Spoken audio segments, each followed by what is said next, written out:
Well, not to brag, but my status as a tree hugger goes way back, as this photo from my childhood attests.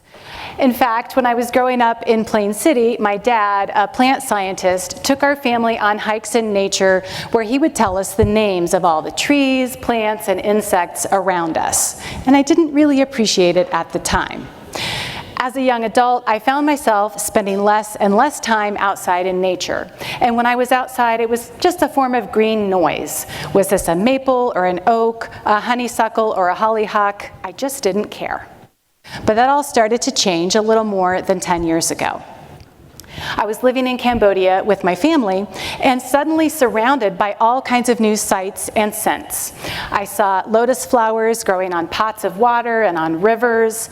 I saw orchids growing on trees, and I could smell jasmine in the air. It was really intriguing, but something else really got my attention, and it was the bugs. So I quickly had to learn to live with and adapt to things like red ants, tarantulas, and cockroaches as big as my hand that could fly when I threw them from a balcony. I can't say I was appreciating this form of nature, but I certainly was learning to notice and respect it. Fast forward to 2017, and I was back here in Central Ohio working in a sustainable business role. One of the projects in my portfolio was protecting pollinators. That's creatures like these: butterflies, bees, bats, and ants. These incredible creatures are responsible for 1 in every 3 bites of food on our plates. I also learned that they and many others are part of an alarming loss of nature and biodiversity that's been happening for decades.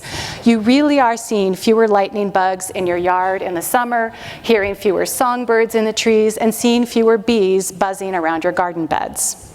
Well, of course, I wanted to know why this is happening. It turns out a lot of factors: a rapidly changing climate, changes in how we use land and practice agriculture, and most critically, a loss of the kind of connected green space and habitat that you see in this map of pre-1800 Ohio. So today, this is a picture of our region, and you can see we have a lot less green space than we did in the past, and the green spaces that we have are not well connected together.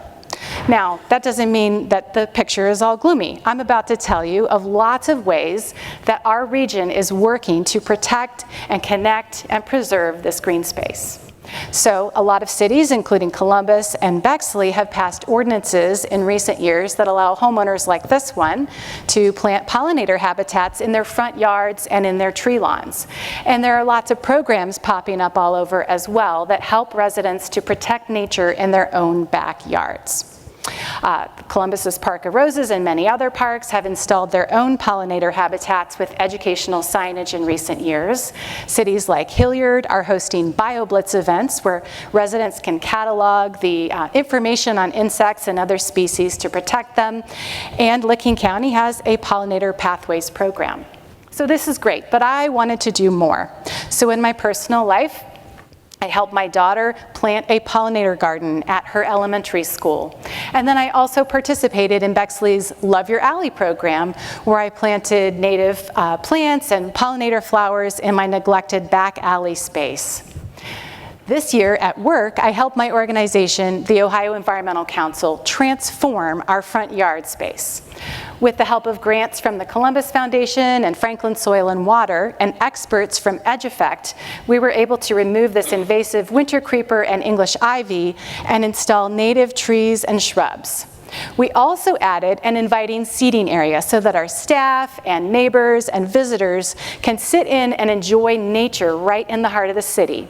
And we plan to add plant markers with the names of all these plants for folks to enjoy in the future.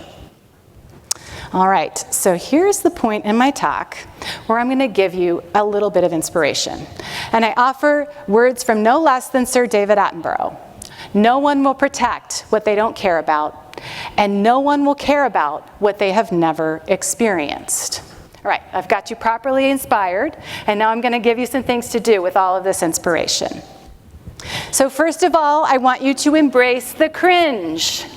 You heard me. I want you to dig deep, and I want you to find your inner bird, insect, or nature nerd. I know it's in there. So I want you to be the friend that goes on a walk and whips out your Merlin Bird ID app to impress your friends by properly identifying an indigo bunting. Second, take a look at your home space. Maybe you can add pollinator flowers or native plants to a balcony or window planter. Maybe you can spruce up your tree lawn or your back alley space just like this beautiful home here. All of it adds up to make a real difference. Third, many of you in this room work for local governments or businesses that have green spaces to manage. So over time, I challenge you to look for opportunities to add native trees, pollinator flowers, and other native plantings to help nature. And guess what? Over time, native landscapes can require less water and upkeep. And then finally, you can also advocate for your home community to be a more welcoming place for nature. You can use this QR code to download the OEC's Advocacy Toolkit, or stop by our table in the exhibitors hall after this, and learn how you can help your community create more connected green space. But if nothing else, my hope is that this talk is giving you an irresistible urge to get outside and connect with nature this weekend. Join me in embracing your inner nature nerd, and remember that there really is nothing wrong with having a tree as a friend. I have one more thing I need to say, which is a thank you to my dad, Paul Kauffman, who was a well-known nature nerd for his whole life. Thank you, Dad, for helping me to learn to protect and care about Ohio's natural world.